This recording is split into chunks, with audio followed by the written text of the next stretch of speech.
വളരെ ചെറിയ പ്രായം തൊട്ട് തന്നെ സ്റ്റഡീസിൻ്റെ കാര്യത്തിലാണെങ്കിലും ഡ്രസ്സിങ്ങിൻ്റെ കാര്യത്തിലാണെങ്കിലും എവിടെയെങ്കിലും പോകുന്ന കാര്യത്തിലാണെങ്കിലും അമ്മ എനിക്ക് ഫുൾ ഫ്രീഡം തന്നിട്ട് ഒരു കാര്യത്തിലും അങ്ങനെ അമ്മ കൺട്രോളിങ് ആയിരുന്നില്ല. ഇപ്പോഴും അല്ല. അമ്മയുടെ അഭിപ്രായം പറയും, പിന്നെ എന്തായാലും നിന്റെ ഇഷ്ടം പോലെ ചെയ്യേ എന്നേ പറയാറുള്ളൂ. ഒരു സമയം വരെ എൻ്റെ ഡിസിഷൻസിൽ ഞാൻ വളരെ ഹാപ്പി ആയിരുന്നു. എല്ലാം ആലോചിച്ച് വളരെ ലോജിക്കലായി ചിന്തിച്ച ശേഷമായിരുന്നു ഞാൻ ഡിസിഷൻസ് ഒക്കെ എടുത്തിരുന്നത്. അത് നല്ല രീതിയിൽ പോയിട്ടുണ്ട്. അങ്ങനെ കുറച്ച് കഴിഞ്ഞ് പിന്നീട് ഞാൻ എടുത്ത ചോയ്സസ് ഒക്കെ എന്നെ വട്ടത്തിലും ത്രികോണത്തിലും ഒക്കെ പടി തന്നു. ലൈഫ് അങ്ങനെയാണ്. എന്നാലും പിന്നീട് അങ്ങോട്ട് ഡിസിഷൻസ് എടുക്കുക എന്ന് പറയുന്നത് എനിക്ക് കുറച്ചൊരു പേടിയുള്ള സംഭവമായിട്ട് മാറി. അപ്പോൾ ഇപ്പം ഞാൻ എന്താ ചെയ്യാന്നറിയോ? ഞാൻ അമ്പലത്തിൽ പോകും. അവിടെ പോയി എന്ത് ചെയ്യും എന്ന് ആലോചിക്കും എന്നല്ല, എന്ത് ചെയ്യുമെന്ന് ഞാൻ തീരുമാനിച്ചിട്ട് അവിടെ പോയി ദൈവമായിട്ടൊന്ന് ആലോചിക്കും.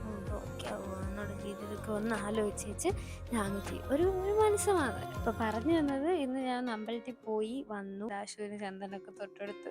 അപ്പോൾ അത്രേ ഉള്ളൂ. ബൈ.